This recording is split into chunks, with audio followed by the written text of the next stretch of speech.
If you've read any weight loss blogs or been on YouTube recently, you've probably come across the term intermittent fasting. Today, we're going to answer, what is intermittent fasting? How does it work? And how can it help you to lose weight? Fasting is not a new thing. It has been used for centuries in pretty much every civilization like Inkas or ancient Greeks for the same purpose, simply to cleanse the body and mind. You see, there are many forms of fasting. One of them is fasting for religious purposes, where you are not supposed to eat meat.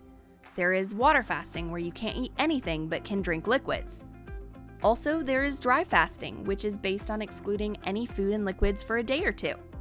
Of course, there are many more options of fasting, but these are the three most popular. But what about intermittent fasting? How is it different? The main difference is that intermittent fasting precisely tells you when you can and cannot eat during a day. Intermittent fasting is not a diet, it's simply a style of eating. We start at one period of the day and end by the other. But can we really lose fat and maybe gain some muscles along the way? Well, it depends. If we stick to the following rules, we can almost guarantee that you will lose weight and stay healthy. Here's a fact. When the body is truly healthy, there is no reason for it to gain fat. You see, our bodies need to have some percentage of fat in order to function properly. Naturally, women have a slightly higher percentage of fat than men. Having more fat than normal is just a signal that something is wrong inside the body. Maybe the way you eat, the way you live, or both. Intermittent fasting is more beneficial than simple caloric deficit because after a long period of time, it triggers autophagy, a self-repairing mechanism proven by Nobel Prize winner Yoshinori Ishimis. All damaged parts are recycled into new raw material that is used for rebuilding tissue and cells. It's anti-aging, cardioprotective, and neuroprotective. It boosts your immune system because it can take all viruses, fungus, bacteria, and turn it into new fresh building blocks. By having your immune system high, balanced hormones, and blood sugar in control, which intermittent fasting provides, you'll have a more focused mind, higher levels of concentration, and better orientation, even a better quality of sleep, and you'll wake up more energized without the alarm clock. The only way to get rid of fat and stay shredded is to keep the blood sugar and insulin level low. Insulin is a hormone that triggers when the blood sugar is high, and this happens when we eat. The point of intermittent fasting is to restrict food intake for several hours to keep the insulin level low so the body can utilize stored fat as the energy source. The only way to make sure the insulin level is low is to stop eating at around 8 p.m. and fast until tomorrow around noon. By keeping the insulin low, we are making a path for the human growth hormone to do its job. This will repair all the damages made by the workouts and everyday tasks, such as walking or sitting in a chair, and even breathing. Another important thing is to fall asleep at least 1 hour before midnight. Ideally, you should sleep in complete darkness as early as possible. Otherwise, stress levels in the body will rise and block the release of the growth hormone. For the body to start producing the growth hormone, it has to produce melatonin. And in order to initiate the production of melatonin, our body needs to have a low level of cortisol, the stress hormone, and a low level of insulin. But can we eat anytime we want in that 8-hour window? Absolutely not. Snacks between meals and nibbling food is not allowed. The reason is to keep the insulin as low as possible, even in that 8-hour window when you are allowed to eat. An ideal eating schedule would be to eat 3 medium meals every 4 hours. That means at 12 p.m., 4 p.m., and 8 p.m. When you get used to this eating schedule, you can go one step further and divide all the food that you have to eat into 2 big meals. First at 12 p.m. and the second between 4 or 5 p.m. The reason is to have one insulin spike less during a day. That means more time for burning fat. If you are looking for greater results, that is to burn fat and look lean, then you must include at least 3 workouts per week, ideally 5, 3 strength and 2 cardio workouts.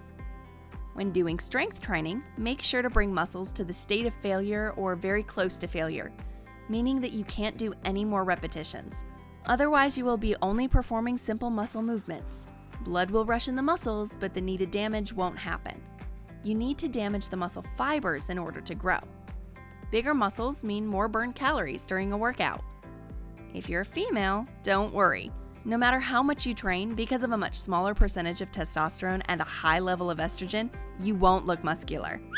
But if you eat much more than what your body requires, you will bulk up. As for exercises that you should perform, knee push-ups, bar rowing, squats, jumps, or lunges will do the work. As for cardio, our suggestion is to stick with jumping rope. Only 10 minutes of rope jumping can burn around 150 calories. Remember to keep it as simple as possible and try to make progress every week. Best time for doing a workout is 1 hour before starting with the first meal. And don't worry about not having enough energy for exercising, because you'll have plenty of energy from good carbohydrates stored in the liver and muscles. If you train during the 8-hour eating window, you will disturb your digestion. You see, the stress hormone will increase during a workout, and the only way to lower the cortisol level is to eat in the first 10 to 20 minutes after finishing the workout. Remember that we recommended eating your first meal at 12 p.m.? Well, that is actually just in time when you'll finish the workout that you started around 11 a.m. Having high levels of stress after a workout means that exercising late at night, after the 8-hour eating window, should also be avoided. The same would happen if you choose to work out early in the morning. If cortisol is not lowered down after a workout, even if you eat later, it would still be high, which would lead to catabolism, a state where the body is self-decomposing to overcome the damaged tissue. The only way that the body can survive self-decomposing is to store more fat. Now that you know when to exercise, let's take a look at what to eat during intermittent fasting. First and foremost, try to avoid everything that is unhealthy, like processed sugar such as candy, chocolate, carbonated drinks, alcohol, deep-fried meat, or any other processed food. These foods are linked to all kinds of diseases: allergies, frequent headaches, flu, dizziness, disorientation, depression, imbalanced hormones, insomnia, constipation, and obesity. All these consequences are the result of having a lack of vitamins and minerals, good fats, carbohydrates, and water in the body. Keep it simple and clean. At the beginning of your intermittent fasting journey, 3 simple meals will do the trick. Divide the plate into 3 parts: 1/3 for the main dish, 1/3 for legumes, meat or fish, and the 3rd part is for salad. For the main dish, go with complex carbohydrates with a low glycemic index. For example, quinoa or buckwheat. You can also make bread from these flours, but avoid white flour because it keeps insulin level high for a longer period of time. If you are more plant-based, legumes are a great source of protein, such as chickpeas, beans, peas, or lentils. Just make sure to boil them several times in water to soften its membrane. This will avoid bloating and, well, unfortunate situations. As for meat lovers, there is no mistake whichever meat you choose. The best and the simplest way to prepare any meat is to put it in an oven and cook it in its own juice. The more salad, the better. Get used to eating greens like spinach, celery, green salad, green peppers, cucumbers, or parsley leaf. To add more healthy fats and flavor to the salad, add coconut oil, sunflower, or sesame, pumpkin, or olive oil. If you find it hard to eat a main dish without any delicious sauces and other unhealthy artificial sweeteners, then you can make dense soup, for example, of cabbage, carrots, onions, and such. Sounds yucky, but with the right recipe, this will make any meal more delicious and more healthy. With your first meal, along with the mentioned plate, as a dessert if you will, eat a few fruits like banana, orange, and apple. With the second meal, take 1 palm of nuts. And with the third meal, take 1 cup of mixed berries. After a few weeks, when you get more experienced and used to this style of eating, switch to 2 meals. You can do this simply by taking the third meal and dividing the plate equally into the first 2 meals. These foods are all low in calories. Even if you're doing intermittent fasting, you have to be in a slight caloric deficit. Otherwise, if you are in a calorie surplus, there is no chance that you'll ever get rid of fat. So, what can we drink during those 16 hours of fasting? Most importantly, drink large amounts of water and stay hydrated all day. Besides water, you can drink black coffee and green or black tea without any added extras like milk or sugar. If you drink other caloric beverages, anything that has even 1 calorie of extra energy will break the fast and stop the whole progress. Stay in this mode of fat burning as long as possible. If intermittent fasting is interrupted during the week, you will confuse the metabolism, which will stop the fat burning process. So if you don't follow the rules correctly, not only will you gain back the fat you lost, but you'll also add a couple of extra pounds on top of the weight you started with. If you don't eat complete meals that we recommended earlier, then you might run into a risk of hormonal disbalance.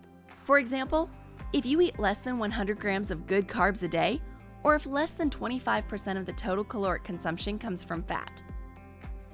It's very important to eat every day in the same way, but not the same food.